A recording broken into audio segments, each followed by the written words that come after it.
প্রিয় দর্শক, আপনাদের সবাইকে সাদর আমন্ত্রণ জানাচ্ছি একের ভেতর পাঁচ দেখবার জন্য। আমাদের আজকের একের ভেতর পাঁচ অনুষ্ঠানে যাকে আমন্ত্রণ জানিয়েছি তিনি সঙ্গীত শিল্পী, তার সঙ্গে আড্ডা দেব। তবে আড্ডার ছলে তিনি বলছিলেন যে তাকে সকলে সুফি সিঙ্গার হিসেবে বলতে ভালোবাসেন। আজকে সেই সুফি ফোক সিঙ্গারের সঙ্গে আমাদের আলাপ সায়রা রেজা। আমি প্রথমেই আসলে জানতে চাই আপনার কাছে যে সকলে আপনাকে সুফি ফোক সিঙ্গার হিসেবে কেন ভাবে?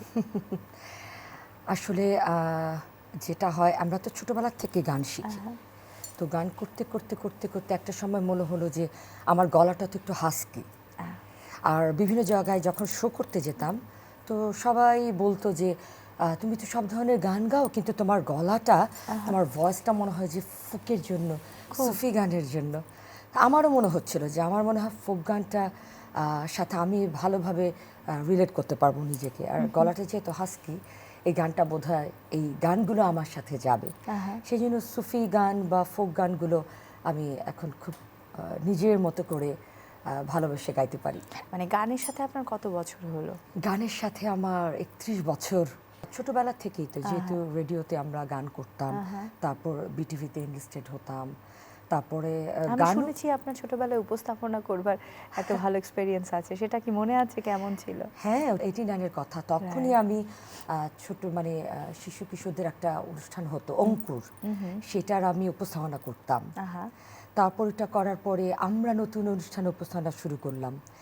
তারপর একটু বড় হলাম, তারপরে যে শিক্ষাঙ্গনটা উপস্থাপনা করলাম। তো তখন গান পাশাপাশি হ্যাঁ, চলছে? গান কিন্তু ছিল। মজার ব্যাপার যেটা, আমি এনলিস্টেড ছিলাম 96-এ রবীন্দ্রসঙ্গীতের। সো যদি কোনো একটা গান 2 লাইন রবীন্দ্রসঙ্গীত শোনাতে বলি। আমারও পরানো যাহা চায়, তুমি তাই, তুমি তাই গো, আমারও পরানো যাহা চায়। বাহ, খুব সুন্দর। আচ্ছা, এই যে ফেস্টিভ্যালগুলো যখন হচ্ছে আমেরিকাতে, বিভিন্ন শহরে হয় যখন, এবং বাংলাদেশ থেকে বাংলাদেশের শিল্পীরাও যান, তখন আপনাদেরও একটা পার্টিসিপেশন থাকে, ওনারাও করেন। ওই মিলন মেলাটা কেমন হয়? ওটা আসলে অনেক ভালো লাগার, কারণ সবার সাথে দেখা হয়, বলে যে আল্লাহ, সায়রা তুমি এখানে থাকো, আমরা যাদের সাথে আমার খুব ভালো একটা সম্পর্ক, বা যারাই যাচ্ছে নিউ ইয়র্কে, বলে যে সায়রা খুব ভালো লাগে যখন তোমাকে দেখি। এবং দেখা যায় যে সবাই আমার বাসায় চলে আসে, আড্ডা হয়, আবার সেই গান বিভিন্ন প্রোগ্রামে আমরা একসাথে করছি। এটার আনন্দটা অন্যরকম।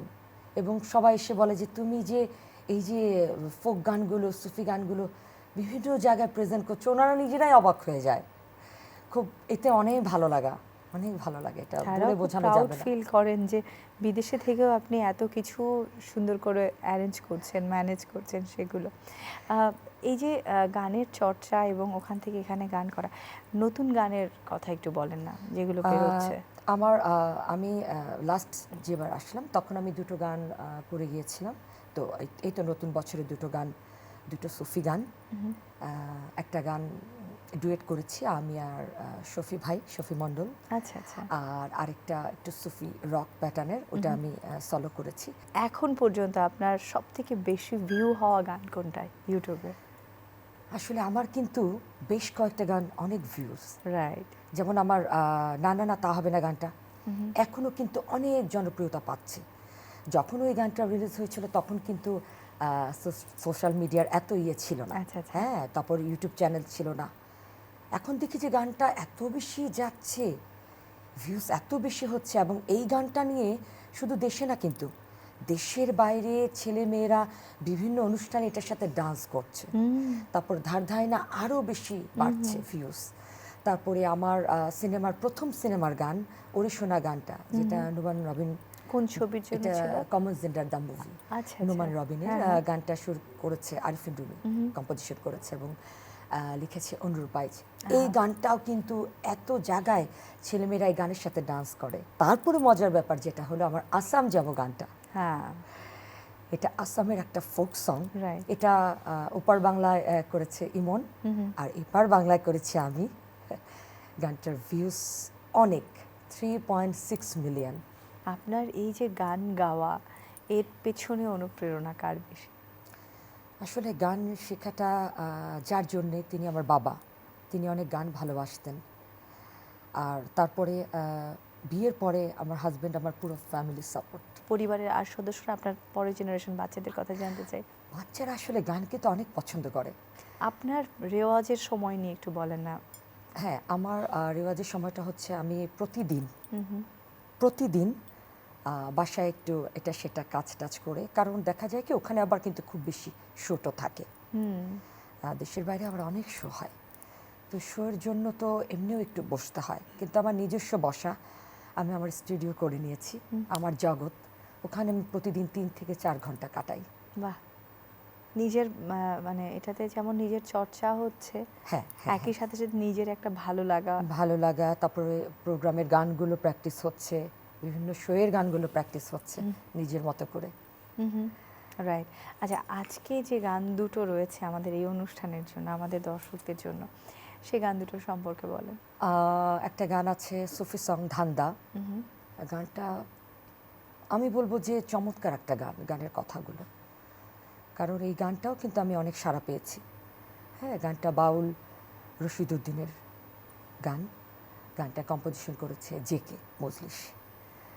আর আরেকটা গান আছে আমার প্রথম অ্যালবাম সুখের অমিল। এই গানটা করেছে বাপ্পা মজুমদার, আর গানের কথা লিখেছে শাহান কবন্ধ।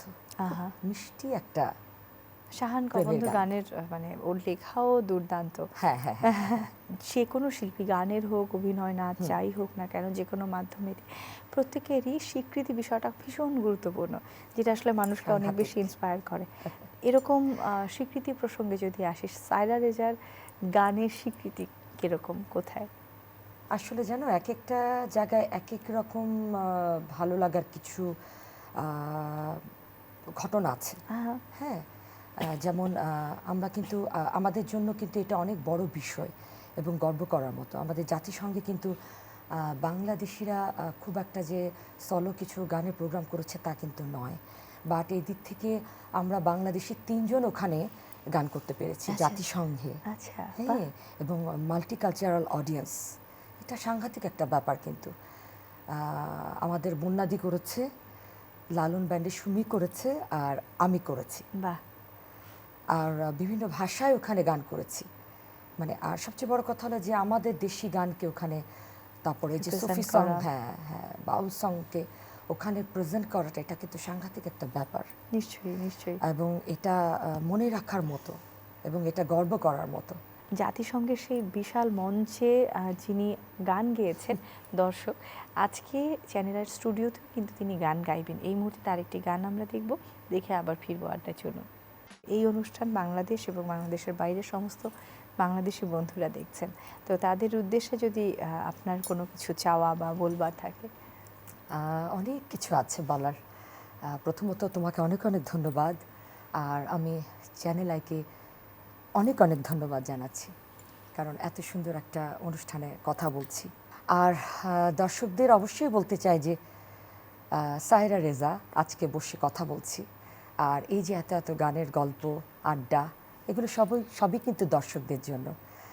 যারা আমার প্রোগ্রামটা আজকে দেখছেন, সমস্ত দর্শককে আমি আমার অনেক ভালোবাসা জানাচ্ছি, এবং তাদেরকে একটাই বলতে চাই, যদি সায়রা রেজার গান ভালো লাগে তাহলে আমার যে ইউটিউব চ্যানেলটি আছে সায়রা রেজা মিউজিক লাউঞ্জ, ওখানে আমাকে সাবস্ক্রাইব করবেন এবং আমার গানগুলো বেশি বেশি শুনবেন। এই তো, সবাইকে অনেক অনেক ধন্যবাদ জানাচ্ছি। আপনাকে অনেক অনেক ধন্যবাদ, আর অনেক অনেক শুভকামনা। আপনার এই রকম বিনয় আপনাকে আরও অনেক বড় করে তুলবে, আরও সকলের কাছে সমাদৃত করবে, সেটাই আমাদেরও প্রত্যাশা। তোমাকে অনেক অনেক ধন্যবাদ। দর্শক, এই মুহূর্তে তার একটি গান আমরা। বাঙালির হাজার বছরের ইতিহাস, অমলিন জগৎচিহ্ন ৭১, স্বাধীনতা, সোনালী অর্জন এবং মুক্তিযোদ্ধারা আমাদের গর্ব। আর সেই গর্বিত মুক্তিযোদ্ধাদের মধ্যে একজন আজকে আমাদের অতিথি। আমাদের মাঝে উপস্থিত হয়েছেন গর্বিত মুক্তিযোদ্ধা স্যার আবুল হাসান মাসুদ। স্যার কেমন আছেন? স্বাগত জানাই। তো তার কাছ থেকে জানতে চাইব সেই সময়কার মুক্তিযোদ্ধার প্রেক্ষাপট। আমি তখন বংশালে, আমাদের বাড়ি বংশাল, কেমন একটা থমথম থমথম ভাব, আর্মি মুভমেন্ট চলতেছে, পুলিশ মুভমেন্ট চলতেছে। তো ইন দ্য মিন টাইম আমরা খবর পাচ্ছি আকাশবাণী থেকে বা বিবিসি থেকে যে ঢাকাতে কি হচ্ছে, তাঁতিবাজার বা সদরঘাটের ওদিকে আগুন জ্বলতেছে, না গোলাগুলি হচ্ছে তখনও। তারপরে আগুন জ্বলতেছে সদরঘাট চকের এদিকে, কিছু গোলাগুলি হচ্ছে, বাট কোত্থেকে যে হচ্ছে বুঝতে পারতেছি মানে না। সেই আওয়াজগুলো আপনি পাচ্ছিলেন? সবাই আমি বুঝতে পারতেছি গোলাগুলি গেলে হচ্ছে। আচ্ছা। এটা একতরফা, এটা কাউন্টার খুব বেশি না, একটা আচ্ছা, দুটা কাউন্টার। তখন আমি হাঁটতে হাঁটতে আমরা প্রথম গেলাম ওই যে নবপুরের দিকে। নবপুর ওখানে একটা পুলিশ ফাঁড়ি ছিল, তো মনে হচ্ছে যে এখানে কিছু পুলিশ দেরা try to cross fire, no, তারা চেষ্টা করতেছিল, বাট নাম্বার খুব বেশি হলে 5 জন পারেনি স্যার? পারেনি। ডেড বডি অল পড়ে আছে। তারপরে ওই আগুন লেগে আছে পুলিশ স্টেশনে, ওখানে আবার জেলখানা দিয়ে এটা পুলিশ স্টেশন আছে। জি জি জি জি। তো আমরা ভাবলাম যে দেখি ওইখানে কি অবস্থা, একই অবস্থা, ডেড বডি, আগুন জ্বলতেছে। তবে এইখানে অবস্থাটা অনেক ভয়াবহ। আমার অনেক বন্ধু বান্ধব ছিল তাঁতিবাজারে, জি জি। আমার হিন্দু বন্ধু বান্ধব। আমার ভয় হলো এদের ওই সাইডে আগুনগুলো দেখতেছে, ওখানে গিয়ে দেখি এরা কেউ নাই। বুলেট রিডল, আমি প্রত্যেকটা দরজা, ওয়ালগুলো ছিদ্র, বুলেটের ফুটো হয়ে ছিদ্র, আছে, স্যার। ফুটো হয়ে আছে। দেন কিছু কিছু ওয়াল ভেঙেও গেছে। দেন এইবার আমরা ভয় পেয়ে গেলাম, চলে গেলাম ইসলামপুরের দিকে। কিন্তু আমরা যখন ওইদিকে গেলাম ওই সাইডে, তখন ওইগুলো দেখলাম যে ডেড বডি শুধু ওই উপর থেকে হ্যাফ হ্যাঙ্গিং, না, তার মানে এদেরকে গুলি করে মারছে, দেন আগুন লাগিয়েছে নিচ থেকে, না, এরা নাম এরা পড়তেও পারে না। তো তখন হলো মানে টার্গেটটা হচ্ছে হিন্দু, নন মুসলিম। শাখারপুরটা আবার ছোটো ছোটো ছোটো ছোটো গলি আছে, এই সবগুলোতে একই অবস্থা। সেই সময়কার একজন পাকিস্তানি মেজর সিদ্দিক সালিক নামে একজন ছিলেন, তিনি একটি বই লিখেছেন তখনকার প্রেক্ষাপট নিয়ে, যেখানে একটি অপারেশনের ব্যাপারে উল্লেখ রয়েছে। সেখানে দুটো লাইন পড়লে হয়তো আপনার মনে পড়ে যাবে। Then a stolen car loaded with explosives went up in flames in Motijheel commercial area, killing 5 and injuring 13 persons. আপনার নিশ্চয়ই মনে আছে বা মনে করতে পারছেন হয়তো স্যার। Yes, yes. সেই অপারেশনের গল্পটি আপনি স্পেসিফিকলি আজকে আমাদেরকে শোনাবেন স্যার, ছোট্ট করে। আমাদের অবজেক্টিভটা হচ্ছে, এরা পাকিস্তানরা বলতেছে এভরিথিং ইজ, সব কিছু নর্মাল, এটা জাস্ট শুধু মিসক্রিন্ট, না, এরা টুকটাক ঝামেলা করতেছে। তো এমন কিছু ক্রাইসিস না, এটা লিবারেশন ওয়ারও না, এটা মুক্তি বাহিনী বলে কোনো জিনিস নাই, ফ্রিডম এফএফ বলে কোনো জিনিস নাই, ফ্রিডম ফাইটার। তো এটা হচ্ছে ওরা প্রপাগ্যান্ডা। আমাদের অবজেক্টিভটা হচ্ছে এটাকে কাউন্টার করানো। আমি ঠিক করলাম আমরা দিনে অপারেশন করব, রাতে না, দিনে ব্রড ডে লাইট, অ্যান্ড করবো একদম ঢাকার সেন্টারে। আচ্ছা। এমন সেন্টারে করব যে এটা কেউ চিন্তাও করতে পারেনি। না, কিন্তু অপারেশনটা করব কিভাবে, এটা আমি ওই জন্য গল্পটা বলছি না। তখন আমরা ঠিক করলাম আমরা একটা গাড়ি হাইজ্যাক করব। আচ্ছা। কিন্তু গাড়ি যে হাইজ্যাক করবোটা কি, আমার কথা হচ্ছে প্ল্যানটা হচ্ছে এই, যে গাড়ির পিছনের সিটে, ওই সিটের পিছনে, ড্রাইভার আর প্যাসেঞ্জারের সিটের পিছনে ওই এক্সপ্লোসিভ লাগাবো। ওইখানে পাওয়া যেত ডেনো ওইতে মিল্ক আছে না, ডেনো প্রোডাক্ট, ডেনো আর বড় প্রায় 20 পাউন্ড আর জিব্বাগুলো স্যার বড় বড়, জি, ওইটাকে প্যাক করবো, না, উইথ প্লাস্টিক উইথ এক্সপ্লোসিভ। আচ্ছা। এই দুইটা লাগাবো 2 সিটের পিছনে উইথ দ্য ফিউজ, যেন বা ফিউজটা এমন লম্বা লাগাবো যেন আমরা ওকে লাগিয়ে আমরা বেশ দূর চলে যেতে পারি, না। আর্কিটেকচার আমার বন্ধু ছিল হাবিবের কাছে দেওয়া এক্সপ্লোসিভ। জি। তো আমাদের বুয়েটের আর্কিটেকচার ফ্যাকাল্টিতে ও রেসপন্সিবল ফর দ্য এক্সপ্লোসিভ। তো ওকে আগে থেকে ঠিক করা হলো কি কতটুকু করা হবে, আমরা ঠিক করলাম। এখন আমার দায়িত্ব হচ্ছে হাইজ্যাক দ্য কার, নো। এখন কথা হচ্ছে কার গাড়ি হাইজ্যাক করবো, না।